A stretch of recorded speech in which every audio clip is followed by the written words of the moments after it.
ಪ್ರತಿ ದಿನ ಪ್ರತಿ ಕ್ಷಣ ಸುದ್ದಿಯಲ್ಲಿ ಇದ್ದೇ ಇರುತ್ತೆ. ಬಿಕಾಸ್ ಅಲ್ಲಿ ಏನಾದ್ರು ಒಂದು ಚಟುವಟಿಕೆಗಳು ನಡೀತಾನೆ ಇರುತ್ತೆ, ಇಲ್ಲ ಆಕ್ಟಿವಿಟೀಸ್ ಇರುತ್ತೆ, ಇಲ್ಲ ಅಂದ್ರೆ ಪ್ರತಿಭಟನೆಗೆ ಬಹಳ ಹೆಸರುವಾಸಿ ಅದು ಫ್ರೀಡಂ ಪಾರ್ಕ್. ಕೋಟಿ ಕೋಟಿ ಖರ್ಚು ಮಾಡಿದ್ದಾರೆ, ಹೈಟೆಕ್ ಕಟ್ಟಡವನ್ನು ನಿರ್ಮಾಣ ಮಾಡಿದ್ದಾರೆ. ಆದ್ರೆ ಜನಕ್ಕೆ ಮಾತ್ರ ಉಪಯೋಗಕ್ಕೆ ಬರ್ತಾ ಇದೆ. ಅದಕ್ಕೆ ಸಂಬಂಧಪಟ್ಟ ಹಾಗೆ ಮೊದಲ ಎಕ್ಸ್ಕ್ಲೂಸಿವ್ ಬ್ರೇಕಿಂಗ್ ನ್ಯೂಸ್. ಎಷ್ಟು ಕೋಟಿ? 80 ಕೋಟಿ ನೀರಿನಲ್ಲಿ ಹೋಮ ಮಾಡಿದಂತಹ ಎಕ್ಸ್ಕ್ಲೂಸಿವ್ ಸ್ಟೋರಿ ಇದು. ಹಾಗಾದ್ರೆ ಏನಾಗ್ತಾ ಇದೆ ನಾವು ತೋರಿಸ್ತೀವಿ. Breaking news.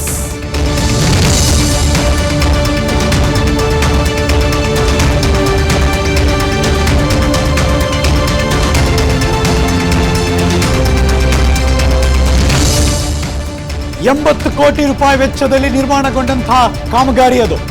Big exclusive on Vistara news. 2017ರಲ್ಲಿ ಬಿಬಿಎಂಪಿಯಿಂದ ಫ್ರೀಡಂ ಪಾರ್ಕ್ ಅಭಿವೃದ್ಧಿ ಕಾರ್ಯ ಶುರುವಾಗುತ್ತೆ. 2022 5 ವರ್ಷಗಳ ಕಾಮಗಾರಿ ನಡೆಯುತ್ತೆ. ಕಾಮಗಾರಿ ಮುಗಿದಿದೆ, ಆದ್ರೆ ಇವತ್ತಿಗೂ ಕೂಡ ಲೋಕಾರ್ಪಣೆ ಆಗಿಲ್ಲ. ಏನಿದು ದುರಂತ? ಸಾರ್ವಜನಿಕರ ಬಳಕೆಗೆ ಸಿಗ್ತಾ ಇಲ್ಲ ಹೈಟೆಕ್ ಕಟ್ಟಡದ ಸೌಲಭ್ಯಗಳು. ಯಾಕೆಂದ್ರೆ 80 ಕೋಟಿ ಸ್ವಾಮಿ, ನಮ್ ಕಾಸೆ. ಎಂಡ್ ಆಫ್ ದಿ ಡೇ ನಾವು ಕಟ್ಟಿರುವ ತೆರಿಗೆ ಹಣ.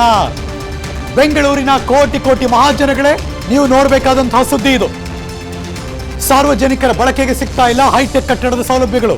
ಜನರ ತೆರಿಗೆ ಹಣ ಪೋಲಾಗ್ತಾ ಇದ್ರು ಕೂಡ ಪಾಲಿಕೆಯವರು ಯಾರೂ ತಲೆ ಕೆಡಿಸ್ಕೊತಾ ಇಲ್ಲ. ಬಿಬಿಎಂಪಿ ಚುನಾವಣೆನೇ ಆಗಿಲ್ಲ, ಇನ್ನೇನು ತಲೆ ಕೆಡಿಸ್ಕೋಬೇಕು? ಯಾವುದೇ ಬೇಸರ ಅವ್ರಿಗೂ ಇಲ್ಲ. ಪಾರ್ಕಿಂಗ್ಗೆ 7 ಬಾರಿ ಟೆಂಡರ್ ಕರೆದ್ರು ಕೂಡ ಯಾರು ಕೂಡ ಮುಂದೆ ಬಂದಿಲ್ಲ. ಅಧಿಕಾರಿಗಳ ಸ್ವಹಿತಾಸಕ್ತಿಯಿಂದ ಫ್ರೀಡಂ ಪಾರ್ಕ್ಗೆ ಫ್ರೀಡಂ ಇಲ್ಲ. ಏನ್ ದುರಂತ ಇದು! 80 ಕೋಟಿ, 80 ಕ್ರೋರ್ 80 ಕೋಟಿ ಇನ್ವೆಸ್ಟ್ ಮಾಡಿದ್ದಾರೆ. ನಮ್ಮದೇ ದುಡ್ಡು, ನಮ್ಮದೇ ತೆರಿಗೆ ಹಣ, ಬೆಂಗಳೂರಿನ ಫ್ರೀಡಂ ಪಾರ್ಕ್ ಅಭಿವೃದ್ಧಿ ಮಾಡಬೇಕು ಅಂತ ಇಷ್ಟೆಲ್ಲ ಕಾಮಗಾರಿ ಆಗಿದ್ರೂ ಇವತ್ತಿಗೂ ಕೂಡ ಅಲ್ಲಿ ಲೋಕಾರ್ಪಣೆಯ ಭಾಗ್ಯ ಸಿಕ್ಕಿಲ್ಲ ಅನ್ನೋದು ದೊಡ್ಡ ದುರಂತದ ವಿಚಾರ. ಹತ್ತತ್ರ ಏನಿಲ್ಲ ಅಂದ್ರು ಬೆಂಗಳೂರಿನ ಹೃದಯ ಭಾಗದಲ್ಲಿ ಒಂದು 4,000 ಪಾರ್ಕಿಂಗ್ ಮಾಡ್ಬೋದಲ್ಲಿ. ಕಾರ್ಗಳು, ಬೈಕ್ಗಳು, ಇನ್ನಿತರ ಸೌಲಭ್ಯಗಳು ಎಲ್ಲವನ್ನು ಕೂಡ ಮಾಡಬೇಕು ಅಂತಾನೆ ಈ ಫ್ರೀಡಂ ಪಾರ್ಕ್ನಲ್ಲಿ ಬಿಬಿಎಂಪಿ ಅವರು 80 ಕೋಟಿ ವೆಚ್ಚದಲ್ಲಿ ಮೆಝನೈನ್ ಫ್ಲೋರ್, ಗ್ರೌಂಡ್ ಫ್ಲೋರ್, -1 ಈ ಥರದೆಲ್ಲ ಕಟ್ಟಿದ್ದಾರೆ. ಒಂದು 500 ಕಾರ್ ನಿಲ್ಲಿಸ್ಬೋದು. 500 ಕಿಲೋವ್ಯಾಟ್ ವಿದ್ಯುತ್ ಉತ್ಪಾದಿಸುವಷ್ಟು ಸೋಲಾರ್ ಪ್ಯಾನೆಲ್ನ ಮೇಲ್ಗಡೆ ನಿರ್ಮಾಣ ಮಾಡಿದ್ದಾರೆ. ಒಂದು ಸುಸಜ್ಜಿತ ಲಿಫ್ಟ್ ಇದೆ, LED ಇದೆ. ಎಲ್ಲ ಕಾಮಗಾರಿ ಮುಗಿದೋಗಿದೆ. ನನ್ನ ಪ್ರಕಾರ ಈಗ ಅದೆಲ್ಲವೂ ಬಳಕೆಗೆ ಆಗದೇ ಇರೋ ರೀತಿ ಸ್ಥಿತಿ ತಲುಪಿಟ್ಟಿರುತ್ತೆ. 2 ವರ್ಷದಿಂದ ಯೂಸೇ ಮಾಡಿಲ್ಲ ಅಂದರೆ ಇನ್ನೆಲ್ಲಿ ಚೆನ್ನಾಗಿರ್ಬೇಕು ಅವೆಲ್ಲ. 2022ರಲ್ಲಿ ಕಾಮಗಾರಿ ಮುಗಿತು. 80 ಕೋಟಿ ರೂಪಾಯಿ ವೆಚ್ಚದಲ್ಲಿ ನಿರ್ಮಾಣ ಆಗಿತ್ತು. 3 ಮಹಡಿಗಳು ಇಲ್ಲಿ ಕಾಣಿಸ್ತಾ ಇದೆಯಲ್ಲ, ಅದು ಮೇಲ್ಗಡೆದು ಮಾತ್ರ, ಇನ್ನು ಕೆಳಗಡೆ 2 ಇದೆ.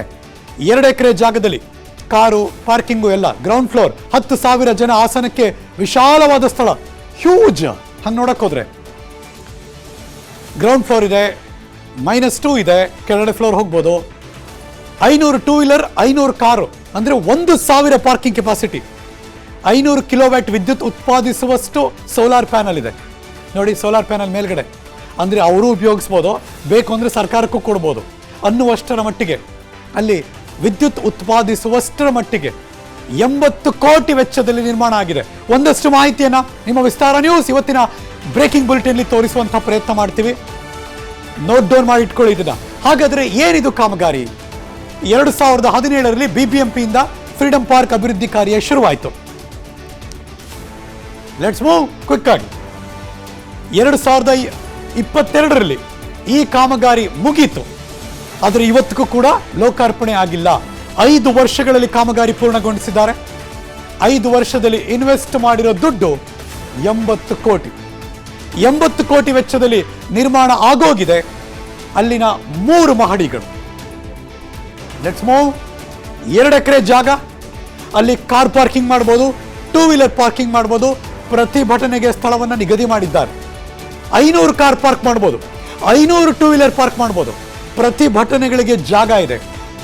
ಅಥವಾ ಫ್ರೀಡಂ ಪಾರ್ಕ್ಗೆ ಒಂದು ಬೇರೆ ಬೇರೆ ಕಾರ್ಯಕ್ರಮಗಳು ನಡೆದಾಗ, ಅದು ಸ್ವತಂತ್ರೋತ್ಸವ ಅಥವಾ ಈ ಥರ ರಿಪಬ್ಲಿಕ್ ಡೇ, ಗಣರಾಜ್ಯೋತ್ಸವ ನಡೆದಾಗ, ಆ ಸಂದರ್ಭದಲ್ಲಿ ಯಾರ್ಯಾರು ಬರ್ತಾರೋ ಎಲ್ಲರಿಗೂ ಕೂಡ ಪಾರ್ಕಿಂಗ್ ಮಾಡೋಕೆ ಅವಕಾಶ ಇದೆ. ಇದಿಷ್ಟು 80 ಕೋಟಿ ವೆಚ್ಚದಲ್ಲಿ. ಅನುಕ್ಷಣದ ಸುದ್ದಿಗಳಿಗಾಗಿ ವಿಸ್ತಾರ ನ್ಯೂಸ್ ಯೂಟ್ಯೂಬ್ ಚಾನೆಲ್ ಸಬ್ಸ್ಕ್ರೈಬ್ ಮಾಡಿ. ಹೊಸ ಸುದ್ದಿಗಳ ನೋಟಿಫಿಕೇಶನ್ಗಾಗಿ ಬೆಲ್ ಐಕಾನ್ ಕ್ಲಿಕ್ ಮಾಡಿ. ಲೇಟೆಸ್ಟ್ ಅಪ್ಡೇಟ್ಸ್ಗಾಗಿ www.vistaranews.com ವೆಬ್ಸೈಟ್ಗೆ ವಿಸಿಟ್ ಮಾಡಿ. ಅಂಗೈಯಲ್ಲೇ ಜಗತ್ತಿನ ಸುದ್ದಿ ತಿಳಿಯಲು ವಿಸ್ತಾರ ನ್ಯೂಸ್ ಕನ್ನಡ ಆಪ್ ಡೌನ್ಲೋಡ್ ಮಾಡಿ.